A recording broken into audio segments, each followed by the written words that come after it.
Hello, ladies and gentlemen, and welcome to our final presentation of part of this year's annual Corrosion Forum. Today we have Dr. Frederick Pessu, who's going to be giving us a presentation on the corrosion challenges and related opportunities in Arduous next generation low carbon energy systems, focusing on solar and nuclear energy content. But before we start, I'll give you a brief introduction into our presenter today. Dr. Pessu is a lecturer in corrosion and is based in the Institute of Functional Services at the University of Leeds. He holds a BEng in Chemical Engineering and an MSc and PhD in Corrosion Engineering from the University of Leeds. He's been working in the area of corrosion science and engineering since 2009. His research interest is focused on the fundamental understanding and characterization of material performance in arduous corrosion systems, including renewable and low carbon energy production systems that support energy decarbonization. Areas of focus include molten salts and corrosion on concentrated solar power generation plants and molten salt reactors, pitting and overall corrosion in CO2 and H2S containing energy systems, including high scaling geothermal systems, and design and development of bespoke experimental and methods for corrosion studies. Frederick is also a chartered engineer and a professional member of IMECI, Institute of Corrosion, and AMP, and he's also a certified corrosion technologist. So we'll give him a warm welcome in his presentation today. Over to yourself, Frederick. Thank you, everyone. Thanks for the introduction, Olu. So I'll be speaking on corrosion challenges and related opportunities in Arduous next generation low carbon energy system, specifically on in the solar and nuclear energy context. I'm sure when we talk about low carbon energy systems, it's a very broad envelope of energy generation system that you can make reference to there. But just for the sake of this talk, I'll be focusing on solar and nuclear energy systems. Firstly, I would like to pay a deserved tribute to late Professor Neville, which I'm sure most of you here are familiar with. She's an internationally renowned corrosion and material scientist, whom I've worked with for most of the time I've been in the UK and Leeds University as well. So she passed on the 2nd of July, and this is just a tribute in her honor. Thank you, ICOR, for the opportunity to do this. So this is the presentation outline. So I'll be talking globally around the energy transition strategy, the case for solar and nuclear, just to give you a very good overview around these sector, and also try to narrow in on why solar, the potentials that are there, excuse me, the global distribution of concentrated solar power technologies. These are the technologies to harness the solar thermal energies, and also specifically on concentrated solar power technology, which is some of the areas of interest that I have, and also why nuclear, narrowing on some of the nuclear technologies we have at the moment, the next generation, specifically molten salt reactors, and also explore some of the technology gap in this evolving energy sector, and also highlight some of the opportunities, both in terms of materials and corrosion challenges, and the opportunity for corrosion engineers as well, and the opportunities for research and development and materials innovation for alloy manufacturers, and also opportunities for deployment of established corrosion technology or mitigation technologies or expertise that we, most of us in the audience here, are aware of how we can deploy that into this emerging energy sector. So that's the presentation outline. So this is just the BP outlook, energy outlook for 2022, that shows that renewable energy is it's not the fastest growing energy production energy sector, and you have solar that takes into account solar, wind, and tidal energy and the likes. But also there are other non-fossil fuels that includes nuclear energies, and this is now forming the new energy mix that is being considered as a viable option or strategy to meet the decarbonization agenda. One of the recent quote I saw is switching from coal to natural gas is a step towards decarbonizing, but switching from coal to nuclear power is radically decarbonizing. So this is pretty much making the case for nuclear energy. Of course, we've seen how solar as part of renewable energy portfolio is increasing quickly as well in the last decade or so. And this is because of the rising economies in emerging rising incomes in emerging economies with our insatiable appetite for energy. Also, there's a global population explosion, which we expect in the same time period that we hope to meet our decarbonization agenda. And then the shift in consumer preferences, being in touch with the ethical side of energy production and all of that. And also with technological advancement, that is also making it even quicker for us to develop the renewable energy sector faster, and also perhaps bring the nuclear discussion back to the table. So this is the outlook. This is the case for both nuclear and solar. So these are some numbers just to back up the chart in the previous slide. So we can see how from 2016, renewable has increased to 25 based on the strategy we have. And if we want to meet our decarbonization target earlier with an even faster energy transition strategy, then we can actually achieve 33% by 2040. And you can see this time frame as well, nuclear is also increasing, which is the blue color, is also increasing, but not as fast as renewable because there's still a lot of negative publicity around that. And in the same time, oil and gas and coal are reducing drastically as well. Okay, and so the next question is why solar? So this is a map. It's a very interesting map of the areas of high insolation with high direct normal irradiation from the sun, and there's a huge potential in deployment of solar energy to meet the energy demand of the world. One of the key figures to remember is the exajoules. You have about 1,500 to 49,000 exajoules of potential for solar energy. And if you compare that to the supply of energy in 2014, according to the IEA, it's about approximately 600 exajoules. That is really, so it tells you that once we can optimize technology there, we can actually solve our energy needs. This is equivalent, the current potential for solar is equivalent to approximately 14 billion tons of oil equivalent.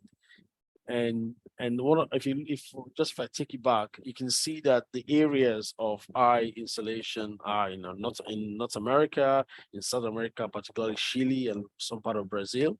You have the north of Africa and also sub-Saharan Africa, and Australia as well, and some southern part of Europe, particularly Spain, and that is why you come across publication headlines, which I find interesting, about sub-Saharan Africa being in dark, but North Africa also powering Europe. And this is just to highlight the potential for solar, actually from the North Africa region. And this has a particular interest to the European economies because it has the closest proximity to Europe, to mainland Europe. So this question has been asked if we can actually, from North Africa, you can actually power Europe. And that has really driven a lot of investment into this sector to harness solar thermal electricity for both the North African economies, but also for European economies. There are some potential routes that's been planned. We have the Tunisia-Italy route for 2,000 megawatts. You have Tunisia-France and Tunisia-Malta route for electricity transmission from North Africa. Even with that, one of the biggest solar power complexes in Morocco is called the Gateway to the Sahara, having almost 580 megawatts of electricity, so solar thermal electricity for 1 million people. So the idea is that you produce for the local need and then you push for export to European economy. So that is some of the reason why we need to invest in solar technologies. And some of the most common technologies are the photovoltaic cells, which we generally call solar panels, and they directly convert electricity, solar irradiation to electricity.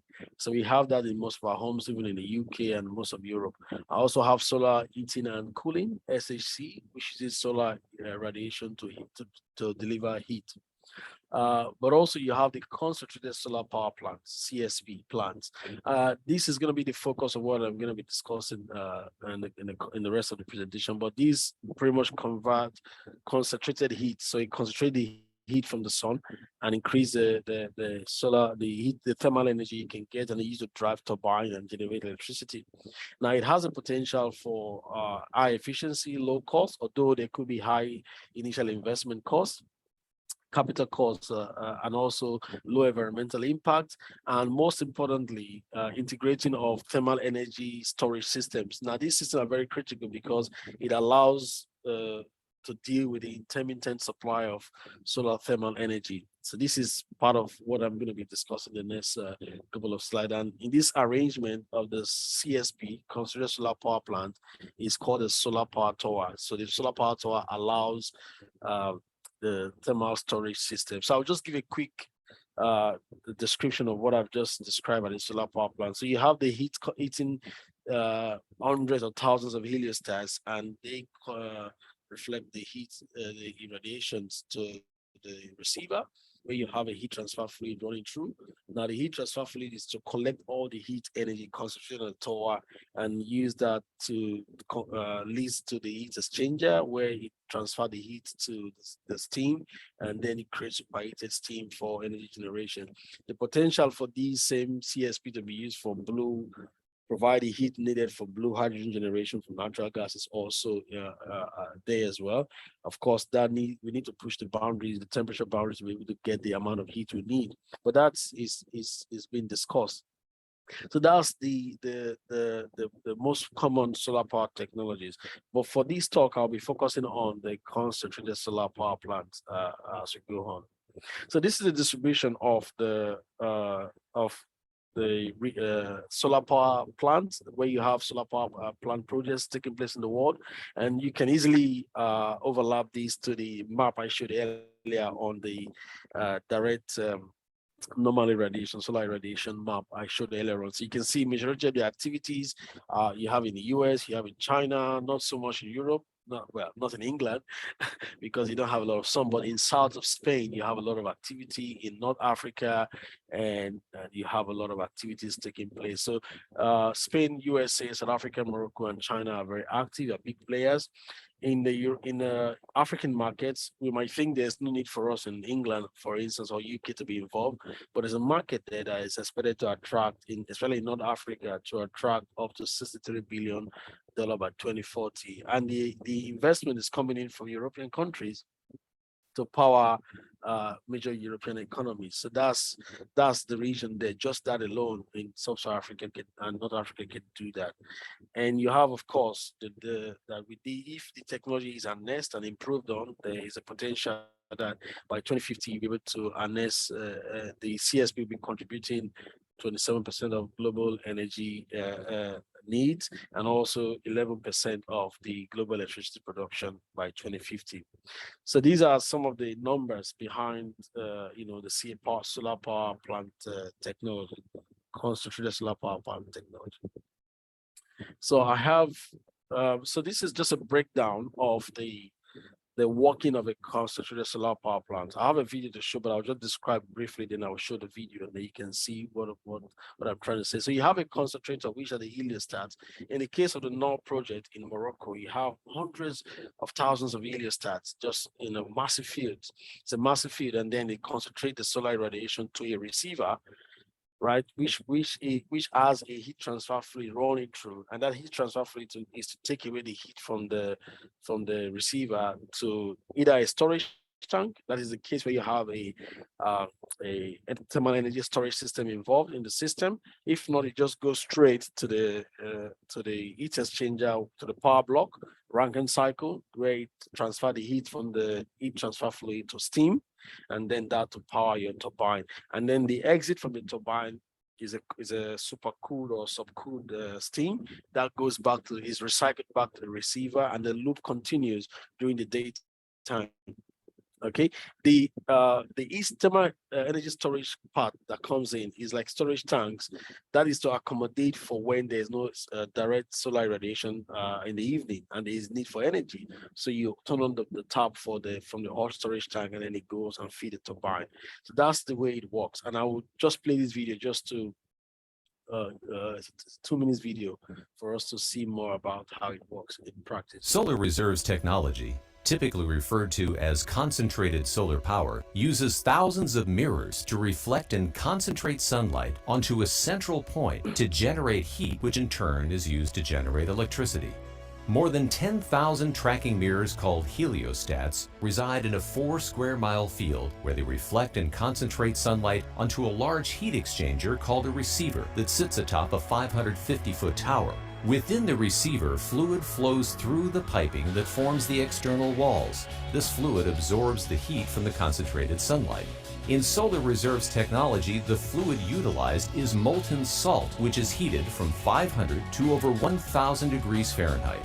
Molten salt is an ideal heat capture medium because it maintains a wider operating temperature range in liquid state, allowing the system to operate at low pressure for superior and safe energy capture and storage. After passing through the receiver, the molten salt then flows down the piping inside the tower and into a thermal storage tank where the energy is stored as high-temperature molten salt until electricity is needed. Solar reserves technology leverages liquid molten salt as both the energy collection and the storage mechanism, which allows it to separate energy collection from electricity generation. When electricity is required by the utility, day or night, the high-temperature molten salt flows into the steam generator as water is piped in from the water storage tank to generate steam. Once the hot salt is used to create steam, the cooled molten salt is then piped back into the cold salt storage tank, where it will then flow back up the receiver to be reheated as the process continues. After the steam is used to drive the steam turbine, it is condensed back to water and returned to the water holding tank, where it will flow back into the steam generator when needed. The result is high-quality superheated steam to drive a standard steam turbine at maximum efficiency to generate reliable, non-intermittent electricity during peak demand hours. The steam generation process is identical to the process used in conventional gas, coal, or nuclear power plants, except that it is 100% renewable with zero harmful emissions or waste. Solar reserve plants provide on-demand, reliable electricity from a renewable source, the sun, even after dark. Yeah, so that's the overview of the solar power plant, how it works. So if you as you can see, there's the heat transfer fluid used there is molten salts. So molten salts are pretty much high boiling point salt but low melting point salt. So it means that they melt quickly, but they have a higher temperature envelope before they start boiling, and they have high conductivity, have low vapor pressure and high specific heat capacity to be able to transfer heat. But all of these also makes them a very potent agent for corrosion, especially at very high temperature. So that is why corrosion has become a very, very important component, or it's becoming of increasing challenge in CSP. So that would explain in details how why these chemistries are multi-sort are very, very important. So you're going to have several molten salt chemistry. So this is a table of molten salt chemistry. So as I mentioned earlier on, you have most CSPs. This is a range of chemistries they use. Molten salt. So it's a mixture. You have potassium nitrate and sodium nitrate in the first one, which is a solar salt, which is the most common. Excuse me. And you have other mixtures. You can see their melting point is determined by the chemistries, but also is their stability limit, which is the temperature at which you start boiling. Now, the temperature at which you start boiling set the limit of operation of these CSP plants. So for us, it's a case of, for you to improve efficiency, then you need to increase the temperature, the temperature limit of operation of the CSP plant, and some of this salt will not be able to meet up with that. So one of the other ways to do that is to consider other salt options. So we have a list underneath here. You have the chloride mixture, sodium chloride, potassium chloride, zinc chloride. You can see here that the melting point is 250, comparable to solar salt, which is 220. But in this case, in boiling point is 800. So it gives you a wide temperature range to operate, and you can get a lot more energy out of your CSP. But of course, with this high temperature and the fact that the chemistry of salt we are now looking at is no longer nitrate, but chloride, it means there is high corrosion challenge with chlorides. Now you can no longer start thinking, you can no longer use arbitrarily any stainless steel material for it. So you have to be very, very careful. So you have a combination of high temperature and a high aggressive element of the molten salt chemistry. So these are so hopefully as we're going through this talk, you start to see the challenges as it comes. So the opportunity for innovation for next generation CSP also lies within the salt, and also that would invariably affect the temperature limit of operation of the plant. And for us to get a lot increased efficiency from this plant, you need a higher operating temperature. At the moment, most of the CSP are operated at 600 degrees or below. That's a limit for most of them at the moment. So for concentrated solar power plants, I've mentioned earlier on, the target for world economies and the whole decarbonization agenda is not just to reduce carbon emission, but also to provide clean energy at low cost. Okay, and for us to do that, as I mentioned in passing, is to improve the efficiency, improve performance of these systems via efficiency gains, and that would mean I've mentioned the use of steam turbine, but we are considering using the Brayton power cycle, which uses supercritical CO2 as the fluid for your turbine. And that means you need temperatures in excess of 750 degrees C. And for us to be able to do that, then we are kind of limited in terms of the envelope of options of more of heat transfer fluid. If you look at this chart here, you can see that most of the nitrate salt, they are 600. You start to have a few of them liquid metal, working up to 800, chlorides up to over 800, and then you have liquid nitrogen, liquid sodium, and flanax salt, which is the fluoride. These are mainly for nuclear reactors. There's the nuclear reactors, the molten salt nuclear reactors. So you can see and these also give the room for development of new chemistries of molten salt or different combination just to get a higher boiling point, excuse me, a lower or moderate melting point, higher specific heat capacity. And this includes liquid metals and some phase change materials as well.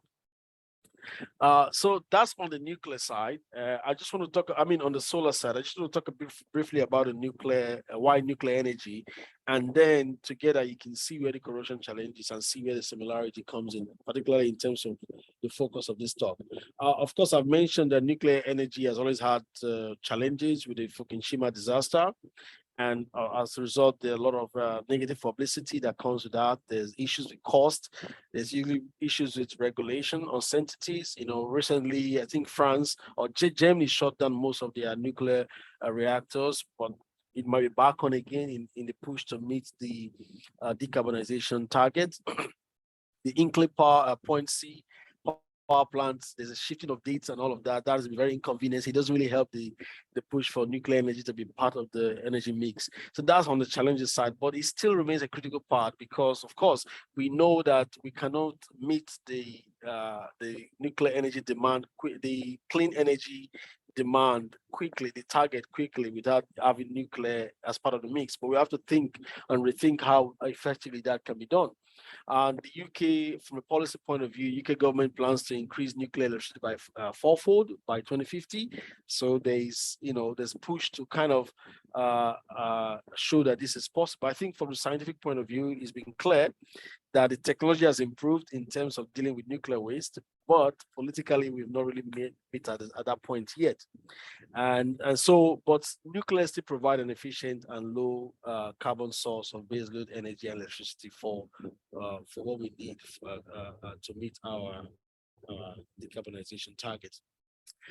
So in terms of nuclear, the Generation 4 International Forum came up with some objectives that would guide the development of next generation reactors. Key of them is sustainability, safety and reliability, economic competitiveness against subsidies and oil prices and all of that, proliferation resistance and physical protection, some of the concerns that's led to negative negative bias towards nuclear energy, but they've used that to develop six-core designs. We have the sodium-cooled fast reactors, very high temperature reactor, gas-cooled fast reactors, excuse me, molten salt reactors, lead-cooled fast reactor, and supercritical water-cooled reactors. Now, I'll be speaking mainly about the molten salt reactors. You can see from the lines here, let me go back first. These are the dates they will become commercialized. Performance is a green, demonstration is a blue, viability is in red. So you can see for the molten salt part, which is this two here, I'll go back again, these two. For the MSRO 2002, there's demonstration by 2025 as a target, but generally the MSRO, the molten salt reactors, the first commercialization is going to be by 2030. So at the moment, all you have in this sector is just prototype and research and trying to demonstrate its viability and all of that. So you can see for these by 2025, we are still looking at viability of molten salt reactors here by 2025. So there's a potential, both from a research and also as corrosion engineers and materials, alloy specialists or alloy manufacturers to really see a market here, particularly because of the push for the advanced small-scale modular reactors as well, which also incorporate molten salt reactor as part of its portfolio. So you have a lot of so you can see the temperature, outlet temperature range from the core of the reactor. For molten salt, it's about 800, which kind of can meet both the Rankine power block and also the Brayton power cycle as well. And some of the benefit of the molten salt reactors is the ability to use fuel salt on site, high efficiency to recycle, use fuel salt, high efficiency and potential for multiple applications, no possibility for fuel meltdown and low fission product inventory. Just to give a few companies, Seaborg and Moltex Energy, Seaborg in Denmark, Moltex in the UK, they've designed some of these molten salt reactors, but they've not, I don't think they've commercialized it yet. It's still in development, but these are some of the active players for molten salt reactors. So I would explain the workings, the technology itself, molten salt reactors, how it works and all of that. So you have the reactor core where the salt, molten salt is mixed with fissile material, and then the molten salt is then goes through this loop here, one of the heat exchangers. So you have pumps, you have the fuel salt, and all of that. So you have the energy from the reactor core being transferred to a heat exchanger where another loop of molten salt takes the heat to another heat exchanger, and that is also transferred to another molten salt loop that takes it to the turbine to generate electricity. So you have the core, reactor core, you have the heat extraction circuit, then you have the power generation circuit. Now, depending on the temperature range you're working at from the core and up to the turbine, you can either be dealing with a Brayton cycle with supercritical CO2 as the medium, or steam, the Rankine cycle with steam turbine as a medium of electricity generation. So that's how the molten salt reactor work in general. So you can see that for this heat exchanger, the materials you're going to be using, some part of the interface will be exposed to both irradiation defects and molten salt aggression and high temperature, while some others are just high temperature and then the aggression from the molten salt chemistry. The most common molten salt used is the Flenac salt, fluoride of lithium, potassium, and sodium. So this is how the molten salt reactors work in general. Okay. So I'm just going to talk about some of the potential technology gaps. Of course, this is not exhaustive of everything that is possible, but of course, it's just to give an idea of what is happening.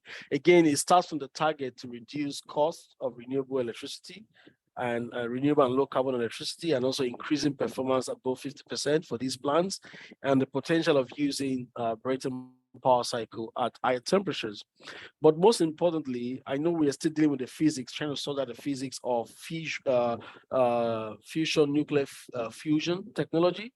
But when this occurs, when we become successful with these, then we even need higher temperatures. We need heat transfer or thermal energy storage medium. I would say heat transfer more than energy storage that is stable for up to 1000 degrees C. Okay, and that will bring a huge challenge in terms of the salt chemistry.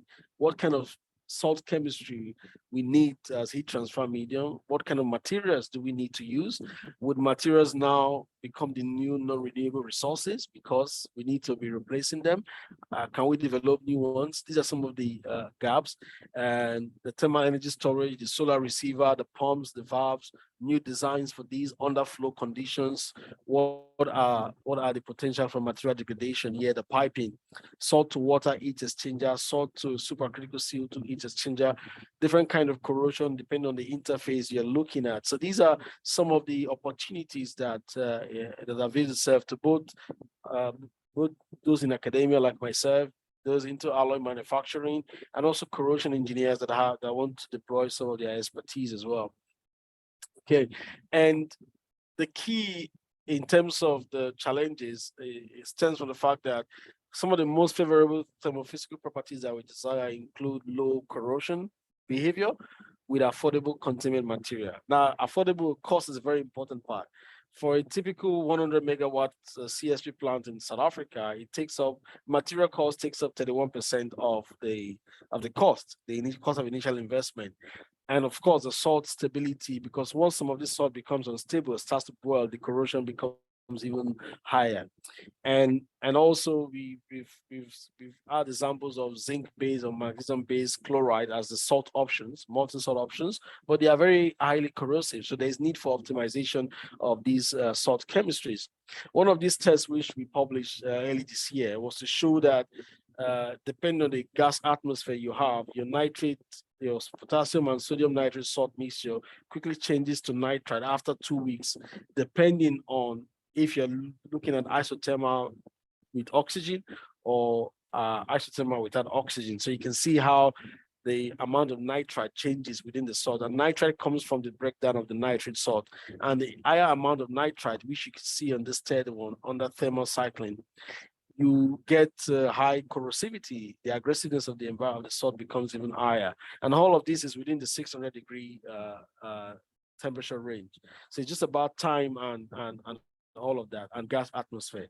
So these are some of the variables that induces corrosion challenges in these systems. We also have the case for the fluoride salt for nickel alloy. So this is for the result from nuclear research. So because of the leaching of metals from the alloy into the salt produces the fluoride, the metal produces the nickel, iron, chromium elements, and then you have these secondary reactions as impurities generated from the corrosion itself, and they have a cascading effect of increasing corrosion even further, as shown by the graph here. So you can see with NiF2 nickel fluoride, your corrosion rate increases. With chromium fluoride, doesn't increase as much. So you want to prevent all of these elements becoming leached out and available for reaction with the bulk salt during in these systems, whether it's nuclear or solar power plants. So these are some of the challenges that we need to pay attention to, but it also brings opportunity for research and innovation and all the expertise that we do have. As I mentioned earlier, the two main factors to consider for material selection and cost of containment alloys will be then the ability to resist salt corrosion, and also some of the thermomechanical resilience at the desired operating temperature. That would include how the material's structural properties respond to the environment. And one of the potential, to give you a quick idea of what could go wrong, is just the idea of creep. So normally what we have is a strain to failure occurring faster at a high temperature of 525 for 45 steel. Now, this is just high temperature effect alone. So if you have these occurring with molten salt, then there's a synergy as well. Then if you have a radiation induced defect from neutron irradiation from the reactor core and the source that flows through the lobe because it's mixed with the fissile material, then you have even another more complexity. So that gives us a list of potential synergy of material degradation mechanisms that you can get in both the CSP and the nuclear molten salt nuclear reactor. So you can have high temperature oxidation and irradiation induced creep. You can also have molten salt induced electrochemical activities and leaching and thermal fatigue. Now, this is a very interesting part because with the solar power plant, for instance, if there is a sudden change of weather in this desert and the temperature drops quickly, you can get what we call thermal shock. And thermal shock, this is a profile. You can see three profiles. You have the isothermal, you have thermal cycling, which is nighttime cooling and daytime heating. But you could also have thermal shock, where the temperature drops quickly and then picks up again. When we try to simulate this test in our lab, and we realize that thermal shock, which is TS, gives you a higher corrosion rate over a very long time. So these are some of the things that induces fatigue and increased material degradation. So you also have thermal, of course, you have isothermal and thermal fatigue, thermal cycling as well. So it depends on the frequency of that and also how long that is been taking place. Then you see how it will affect the resilience of the material. So these are some of the challenges that we can get. Of course, it can manifest in the conventional corrosion failure methods that we are pretty much aware of, I suppose. You have localized corrosion. It could be crevice because there's flow of molten salt. You could have hot corrosion, cracking. So one of the examples we have here is a spallation, oxide spallation, that also further increases penetration of, shifting of the interface even further and eating out the material. And then you have these bubbles here, these bubbles inside the microstructure due to irradiation. So if you have this irradiation, they would coalesce and form a massive cavity within the material, and then that could be a soft point for cracking to develop. But if you have these occurring with molten salt as well, then there's a potential synergy for that. That's one of the research that I'm leading at the University of Leeds at the moment. And then you could also have some of these spallation depending on the corrosion product that you have on the surface. This is a nitrate salt, and you have these spallation because of the specific chemistry of oxide that is very, very porous that forms. And that specific chemistry of oxide is because of the specific chemistry of the salt, because there's a lot of sodium in that salt. So these are some of the ways you can have material degradation in these systems.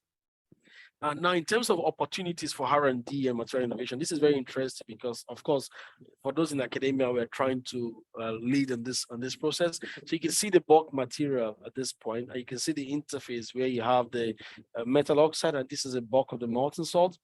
But these interface, we can actually harness this to provide further protection to the base material, and that would be another buffer.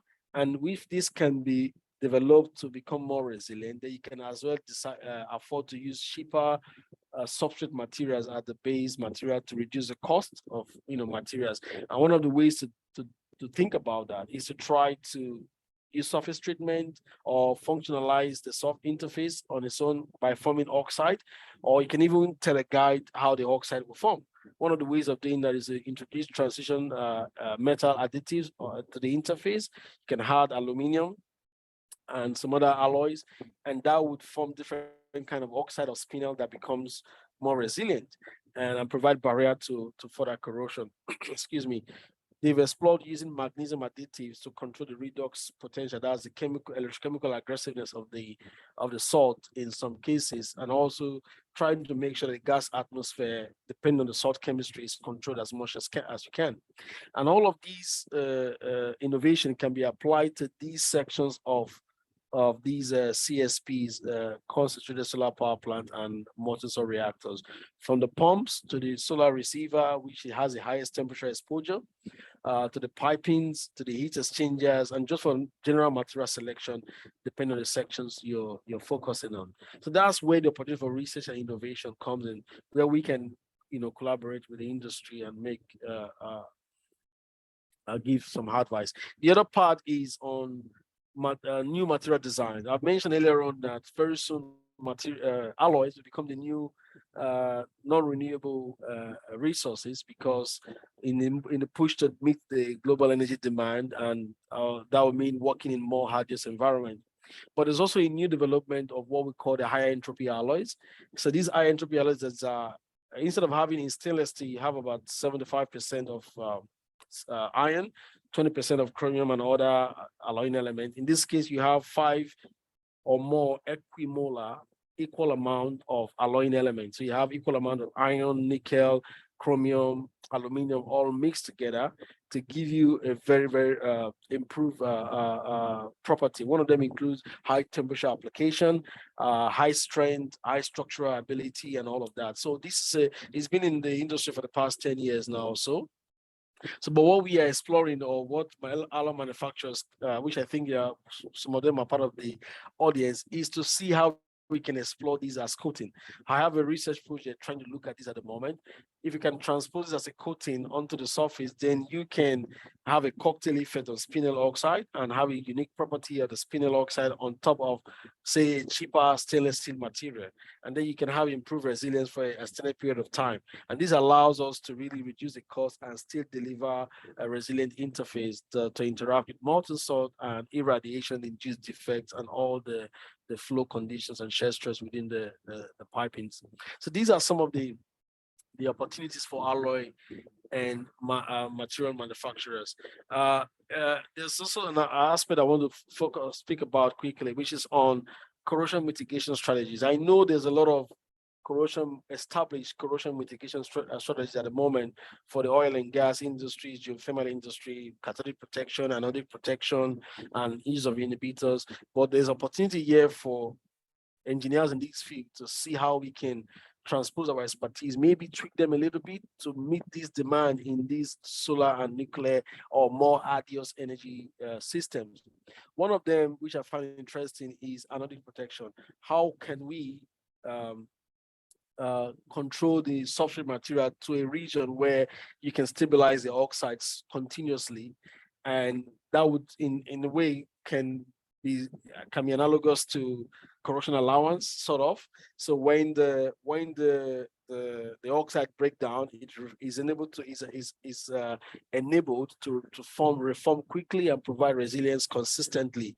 So these are some of the ideas that we can explore, and of course, the kind of corrosion inhibiting additives that we can add onto this at this interface to help to improve the resilience. So there's some of the opportunities both for the corrosion engineers that are already trained, but how they can transpose their expertise to this new area. And so that brings me to the end of the talk. I hope I've been able to shed a lot of light on the corrosion challenges and the opportunities that avail itself to everyone, everyone in the industry, and all of that. In conclusion, it's clear that the next generation solar and nuclear systems really imposes significant corrosion demands on materials, and that material becomes a very critical part of meeting the decarbonization target. It's very critical material innovation because of these challenges. The extreme conditions demand really high temperatures and complex synergies of different phenomena that we need to pay attention to and design for. And all of these is to kind of reduce cost and improve the resilience of materials, even the ones we have developed already, and even new materials that needs to be designed. So all of these have to be front burner in everything that we try to discuss, or how we approach corrosion in these new industries. State-of-the-art methodologies and understanding are therefore very important, some of which we are trying to generate at in the university from our research. And I've mentioned earlier on, exploring high entropy alloy is one of those that I'm pushing hard for in some of my research. And the last comment I'll make is strategic investment in R&D, training and retraining of corrosion engineers. I think this is very critical because that would help with the transition of our current expertise and knowledge to this new industry. So this is all I have for you all today. Thank you for your attention. And I would also like to thank Institute of Corrosion for the opportunity to speak on this event. And also thank the sponsor for the day, Preserve, for hosting this program. And that's me and my contact details. Should you have further questions beyond what's going to be covered in the Q&A, please, I'm available for you to be reached out to, and I'll provide as much answer as I can. Thank you. And yeah. Thank you very much, Frederick, for an excellent presentation there. Okay, we will now set up for the Q&A session. So if the panel would like to turn on their cameras and ask questions, I will start with the first question. So in your presentation, you mentioned higher entropy alloys. So what would be the benefits of using them as a coating alternative? Okay, so that's a very interesting one, really, because so high entropy alloys as a material, substrate material itself, they have high strength, they have high resistance to temperature, creep, and all the thermomechanical properties that we know of. They improved it, but we don't want to have them as a bulk material because it's very expensive. So having them as a coating, then all these alloying elements like the chromium, the nickel, the aluminum, they could collectively form a spinel. We do not know yet, but there's a potential for that to occur. A spinel oxide that is very, very resilient, and which, when you have that as a coating on top of a cheaper substrate material, then whenever the coating, the spinel oxide will be less likely to break down faster than the normal chromium oxide for stainless steel. Okay, so but when it breaks down, there could be potential for that to reform quickly as well. So these are some of the benefits that is inspiring the use of high entropy alloy coating. It's been tried in geothermal, but the temperature demand for geothermal is not as high as these systems. So we are trying to push for that to be used. Of course, we need to generate the results first. So yeah, that's one of the reasons why. Perfect. Thank you for that excellent response. I'll ask the panel, does anyone have any further questions? Thank you very much, Frederick. That's a very excellent presentation. Thank you. And also thank you for including the very kind tribute to Professor Anne Neville, who contributed very much to the development of the University of Leeds in relation to corrosion training and research. Can I just ask you, you mentioned in one of your slides about the, there seemed to be a very wide range, 1575 to 49837 EJs. That is a very wide range. Is this sort of an area in which majority of would fall into, in locations would fall into? Yeah. You mean this slide, right? Yeah. So sorry, I didn't get a question. Sorry. Yes, I was just quoting the very wide range that you have there. 1575 to 49837. So,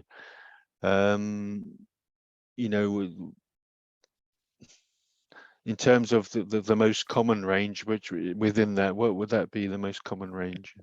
Well, I think I wouldn't have that number, what would be the common range, but I think the reason why you have the wide range, if you look at the map as well, you can see there are some areas where you have a high insulation, and then some areas you have not as much, but you still have enough to be able to develop these CSPs or harness the solar energy as well.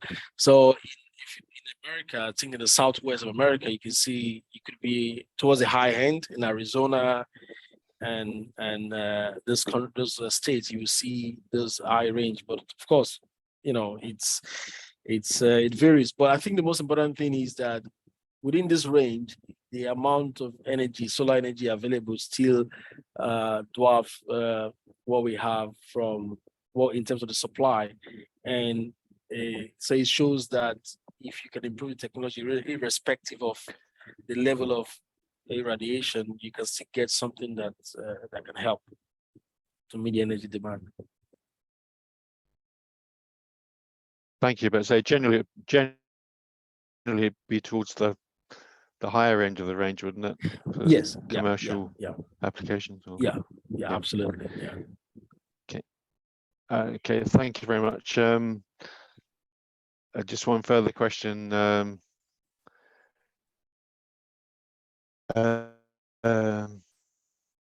guess there's always, in terms of the disposal of nuclear waste, isn't there?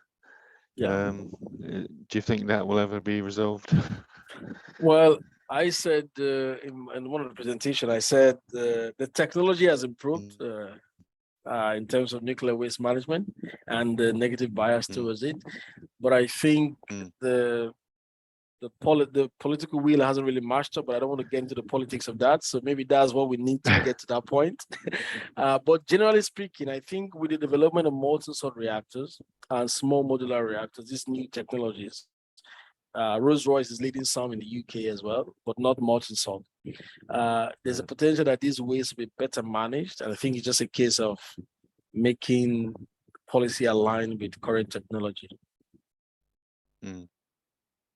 Okay, thank you. As I say, it's a very interesting talk. Thank you. Thank you. Okay, Frederick, I've got maybe one or two more questions for myself. So just your presentation covered both solar and nuclear energy. So of the two, which technology has the most corrosion related issues going forward? Okay, that's a very interesting question, right? So if you think about I'm very reluctant to say solar or nuclear because there's an issue of size of the plant and the infrastructure, and also the issues of the consequences of the corrosion challenges, which can be more in the nuclear side, right? But in terms of more materials issues, I would say solar for now, because first, it's a massive plant. If you look at the solar power plant, the heliostats, there's a corrosion across every section of the whole process.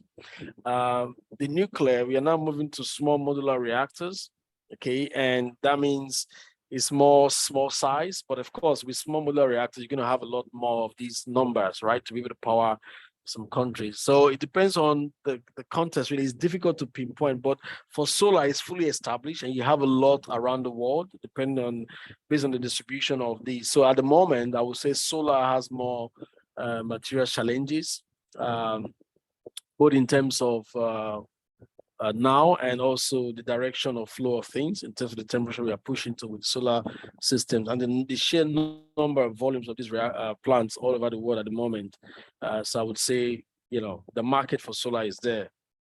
I'm actually speaking based on molten salt reactors now, not just the whole nuclear. So I'm just going to focus on the molten salt reactor, which is solar and nuclear. Yeah. Oh, my apologies. Thank you for the clarification. Yeah, that's fine. That's fine. Are there any more questions from our panel?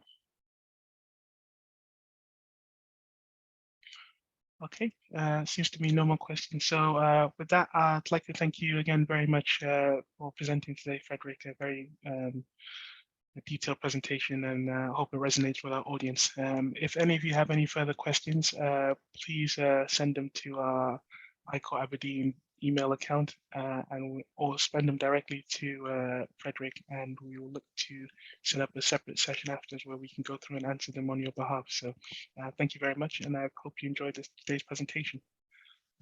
Thanks again. Thank you. Thank you. Thank you. Thank you.